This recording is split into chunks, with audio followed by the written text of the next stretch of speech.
de suivre ce messager, sallallahu alayhi wa sallam.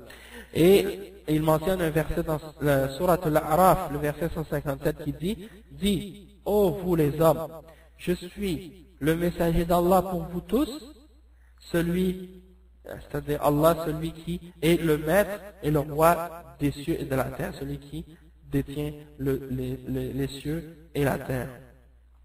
ولهذا كتب النبي صلى الله عليه وسلم ملوك الدنيا يدعوهم إلى الإسلام فكتب إلى كسرى وكتب إلى قيصر وغيرهم وكان يقول لأحدهم أسلم تسلم يؤتك الله أجرك مرتين فإن توليت فإنما عليك الإثم أو فإنما عليك إثم الأريسيين.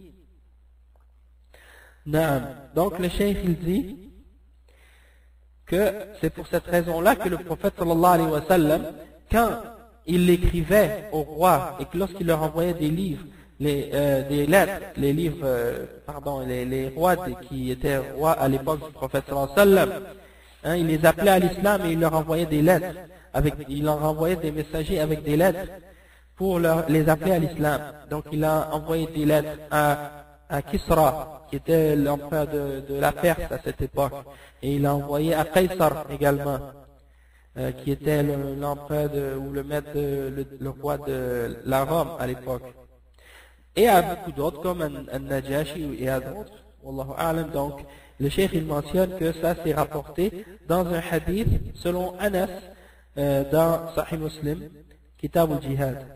Donc ça c'est un hadith authentique également. Il dit وَكَانَ يَقُولُ لِأَحَدِهِمْ, le prophète sallallahu alayhi wa sallam écrivait dans ses lettres lorsqu'il écrivait à un d'entre eux, accepte l'islam et tu seras en paix, hein, tu seras sauvé ou épargné. Et Allah te donnera 2 fois ta récompense, une double récompense. Mais si tu t'en détournes, sache que tu auras un châtiment, ou le péché. Donc c'est ça, et Aslim Taslam, c'est ça que le prophète sallallahu alayhi wa sallam disait, Aslim Taslam, accepte l'islam et tu vas être en paix, tu vas être épargné. Et ça c'est rapporté dans un hadith selon Abi Sufyan, qui est muttafaq alayh, rapporté par le Bukhari et Muslim. Ça aussi c'est authentique. Et يعني اسم الأريسيين الشيخ يعني تتحملون آثام من تبعكم من الفلاحين ومن العامة. C'est-à-dire si vous, quand il dit اسم الأريسيين, si vous vous détournez, vous aurez le péché des Arisiyin. Le cheikh il explique, il dit que, c'est-à-dire vous allez devoir porter le péché de tous ceux qui vous ont suivis, comme les paysans et les gens du peuple, les gens du peuple. Donc, c'est non seulement qu'ils auront à prendre le poids de leur péché à eux, mais également le péché de tous ceux qui les ont suivis dans leur kufr, à cause de ça. Et le cheikh il dit par la suite, Rasulullah sallallahu alayhi wa sallam, والذي نفس محمد بيده لا يسمع بي أحد من هذه الأمة يهودي ولا نصراني ثم يموت ولم يؤمن بي إلا دخل النار أخرجه مسلم من حديث أبي هريرة. Donc selon l'imam Muslim, il a rapporté un hadith selon Abi Huraira radiyallahu anhu, qui dit que le prophète sallallahu alayhi wa sallam a dit, par celui qui détient l'âme de Muhammad sallallahu alayhi wa sallam, aucun d'entre vous, aucun d'entre cette ummah n'entend parler de moi, qu'il soit juif ou chrétien, et puis qui meurt par la suite sans avoir cru en moi, excepté qu'il entrera dans l'enfer. Donc ça c'est un hadith clair qui montre que quelqu'un ne peut pas juste dire ça y est, je suis chrétien ou je suis juif et j'ai entendu parler de l'islam mais je suis sur le droit chemin quand même, j'accepte pas l'islam et je ne vais pas aller en enfer. Non. Une fois qu'il a entendu parler du prophète Muhammad sallallahu alayhi wa sallam et qu'il a entendu parler de l'islam et qu'il a refusé d'y croire, il sera en enfer s'il meurt dans cet état-là. comme le prophète sallallahu alayhi wa sallam l'a expliqué. Et ça réfute les idées des gens qui prétendent que les juifs et les chrétiens sont sur la vérité même après la venue du prophète Mohammed sallallahu alayhi wa sallam. Le cheikh il dit وبهذا يبطل هذا الهراء. Exactement ce que j'ai viens de dire. C'est comme ça qu'on voit que c'est totalement faux, hein, l'idée que ces gens-là répandent. الذي يطنطنون به الآن بقول من القول بحرية الاعتقاد أو حرية الأديان أو حرية الأديان فهذا القول كفر والعياذ بالله. فليس هناك إلا اتباع هذا الرسول صلى الله عليه وسلم والنجاة باتباعه ولا نجاة إلا باتباعه.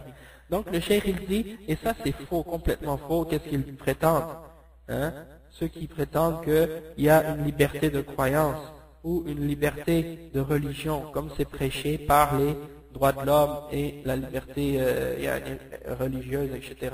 Le cheikh il dit que c'est pas vrai que tout le monde peut croire ce qu'il veut. C'est pas parce que l'islam a permis aux juifs et aux chrétiens de payer la jizya et de rester sur le christianisme que c'est permis pour eux de rester chrétiens et juifs. C'est une permission qui a été donnée en échange d'une punition monétaire, économique, mais ils sont tout de même ordonnés et commandés de se convertir à l'islam, et on doit continuer à leur faire le da'wah et à les appeler à l'islam, même s'ils acceptent de payer la jizya. Ça ne veut pas dire qu'ils payent la jizya, on les laisse, puis on ne leur parle pas de l'islam, hein, comme certains peuvent penser. Mais il y en a qui utilisent le verset qui dit La ikraha fi din, il n'y a pas de compulsion en religion. Et ils essaient d'appliquer ce verset-là pour dire qu'il n'y a pas de compulsion, donc ça veut dire faites pas de da'wah et appelez pas les chrétiens et les juifs à l'islam, et dites-leur pas qu'ils sont des koufars, et dites-leur pas qu'ils vont aller en enfer s'ils meurent dans leur religion. Donc, ils prennent le verset et ils l'appliquent dans des contextes qui ne s'appliquent même pas au verset.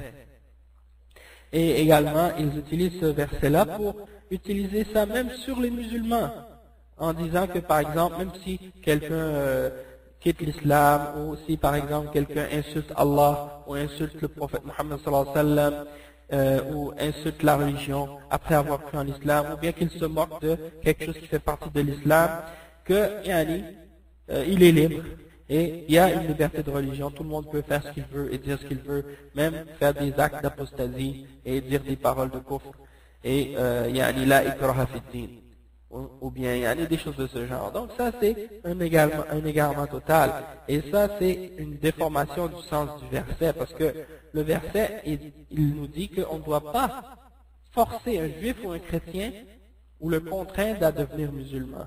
Mais une fois que quelqu'un a accepté l'islam dans sa toute liberté, et qu'il a dit, moi je crois en l'islam et je témoigne de la ilaha illallah et de Muhammad Rasulullah, une fois qu'il a témoigné de ça, il ne peut pas venir par la suite et commencer à insulter Allah, insulter l'islam, et quitter l'islam comme si c'était un jeu, comme si on pouvait changer de religion comme on change de chemise, et commencer à dire tout ce qui lui passe par la tête au sujet d'Allah et de la religion. Donc il faut comprendre que ce verset-là, ça ne s'applique pas aux musulmans, mais ça s'applique aux kuffars. Comme le Cheikh Fawzan a expliqué ça dans plusieurs de ses durus, lorsqu'il a expliqué plusieurs des règles de Nawaq et de l'islam, et al-wala wal-bara, et beaucoup d'autres aspects de ce genre. Donc le cheikh il dit que cette parole-là, de dire qu'il y a une liberté de croyance, que tout le monde peut croire et faire ce qu'il veut dans l'islam, même si c'est kufr, cette idée-là, c'est une idée de kufr en elle-même. Et quelqu'un qui croit que tout le monde est libre d'avoir l'idée ou la croyance qu'il veut, il est kafir également. Bien entendu, ça c'est si on a établi sur lui la preuve et tout. Bien entendu, il faut qu'il ait la connaissance. Si c'est un ignorant, bien entendu, il faut lui enseigner la vérité et lui expliquer la vérité. Parce que s'il est ignorant, on ne peut pas dire qu'il est kafir. Mais une fois qu'il a été informé, qu'on lui a clarifié les choses qui sont claires de ce genre, les choses de ce genre, alors là, il ne reste plus de doute et on doit pas hésiter à savoir que cette personne-là a quitté l'islam. Et le cheikh dit فليس هناك إلا اتباع هذا الرسول صلى الله عليه وسلم